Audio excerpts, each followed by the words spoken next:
কিরে কি দেখছিস হোয়াটসঅ্যাপে? আরে দেখো না দাদা, হোয়াটসঅ্যাপ গ্রুপে সবাই তোমার বলছে যে এক্সামটা নাকি পোস্টপোন হতে পারে। তো এটা কি জাস্ট আ মিথ বা এটা মানে সত্যিও হতে পারে? একটু কাইন্ডলি বলো। Hello everyone, welcome to this channel. So there are so many students যারা গ্রুপে এটা আস্ক করছে যে দাদা কোনো চান্সেস আছে কি যে আমাদের সেমিস্টার এক্সামিনেশন পোস্টপন্ড হতে পারে, লাইক 27 তারিখ থেকে না হলো।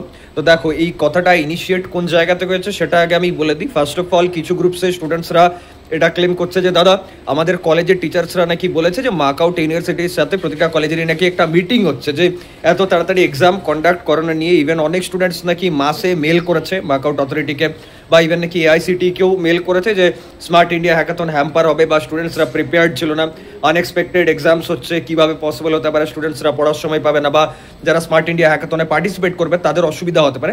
তো সেই জন্য নাকি মাস মেল আর কলেজের এন্ড দিয়েও নাকি মানে মার্ক আউটের সাথে একটা মিটিং করা হচ্ছে। এবার আমি পার্সোনালি বলতে গেলে এটা জানি না কতটা সত্যি বা মিথ্যে।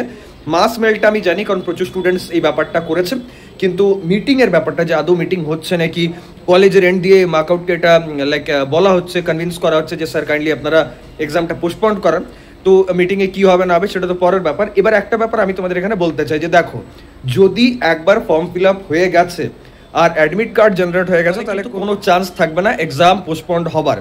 আরেকটা ব্যাপারও বলে রাখছি যে ধরো তুমি চাইছো যে দাদা আমি তো পড়াশোনা করি, আমার তো ঠিকঠাক প্রিপারেশন নেই, তো যদি পোস্টপন্ড হয় তাহলে তো আমার জন্য ভালোই হবে। তো হার্ডলি যদি পোস্টপন্ড হয় তো কখন? স্মার্ট ইন্ডিয়া হ্যাকাথনের পর, মানে ধরো স্মার্ট ইন্ডিয়া হ্যাকাথনের আগে যে 2-3টে পরীক্ষা হতো সেটাই হয়তো এসআইএইচ এর পর হবে। তো খুব একটা ডিলে কিন্তু হবে না, হার্ডলি 7 থেকে 10 দিন এক্সট্রা পাবে তুমি এই রিগার্ডে। তো আমি বেটার সাজেশন দেবো যে পড়াশোনা প্রিপারেশন নিজের কন্টিনিউ রাখো। যদি দেখা যায় যে কনক্লুড করে পর সবাই ইউনিভার্সিটি হয়তো এটা আপডেট দিয়ে দিল যে না সেমিস্টার পরে হবে, 7 দিন 10 দিন পর হবে, তো তোমার জন্য সেটা বেনিফিশিয়াল হবে। আর যদি না হলো তখন কিন্তু প্রবলেমে পড়বে। So please take care of that, start preparation as early as possible. আর যদি অলরেডি পড়া শুরু করে দিয়েছো তাহলে কন্টিনিউ করো, সিলেবাসের প্রতিটা টপিক কভার করো। দেন পিওয়াইকিউ আর পিওয়াইকিউ রিলিভেন্ট যে কোশ্চেন্স, মেনলি পিওয়াইকিউ রিলিভেন্ট, মানে পিওয়াইকিউটা যে টপিক থেকে এসছে সেই টপিকের উপরই আরও 10টা কোশ্চেন পড়ে পর প্রতিটা পিওয়াইকিউ হোক বা টপিক হোক ক্লিয়ার করতে থাকো এখন থেকেই। একটু সিরিয়াস হওয়া এই কটা দিন, নাহলে আননেসেসারিলি তোমার ব্যাকলগ যদি চলে আসে নিজেই প্রবলেমে পড়বে, নিজের ক্যারিয়ারেই মানে একটা আপস অ্যান্ড ডাউনস আসবে, সেটা তোমার জন্য মোটেই ভালো নয়, ফিউচারের জন্যও ভালো নয়। So please take care of that. দেখা হচ্ছে নেক্সট ভিডিওতে। Thank you.